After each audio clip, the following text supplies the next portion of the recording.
But I did read that in Great Britain about 5 or 6 months ago, they made a press release and they said there were 10 lies that they were telling this country about their healthcare system, and they were tired of it. Well, for one thing, in their country, my daughter was there and she broke a bone in her hand, and they took her to the emergency room, and they didn't even ask her what her name was or where she lived. They just put a temporary cast on for her and said, come back in the morning and an orthopedic surgeon will put a permanent cast on for you. So part of our money, it's spent on billing people and hiring attorneys to force people to pay these high bills. And we need to eliminate those costs like that. That's what we need to do. We're spending money. It's going into deep pockets, and then they're paying the Democrats and Republican legislators both. The lobbyists are paying them big money so that they can keep on making the big bucks and controlling what goes on in the healthcare system in this country. So we need to do something, so I'm hoping the Republicans will come up with something that'll work now. I hope they don't do what they did under Bush, which was absolutely nothing.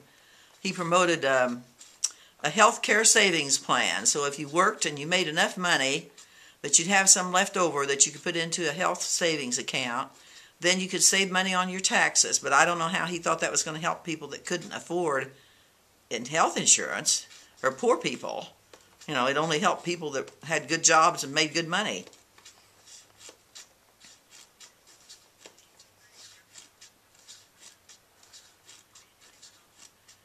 I agree that we have to do something, and I don't think that the drug companies and the insurance companies are going to voluntarily give up the big bucks that they're making, because they're the ones that are spending millions of dollars.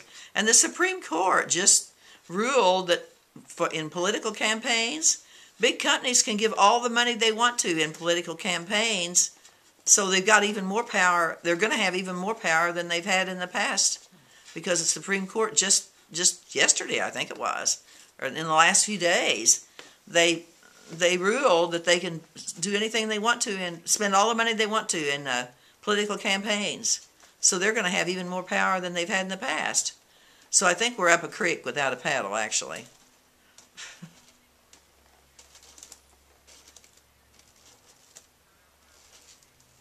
I've already told all of them this in the past few months that they needed to do something, that it wasn't right the way things were.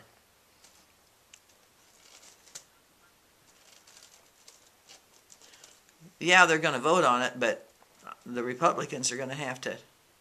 I would think it'd be good if the Republicans would come up with some kind of a compromise or some kind of a solution themselves, instead of just saying, we can't do that. I'm afraid they're just going to do nothing like they have in the past. That's what I'm afraid of.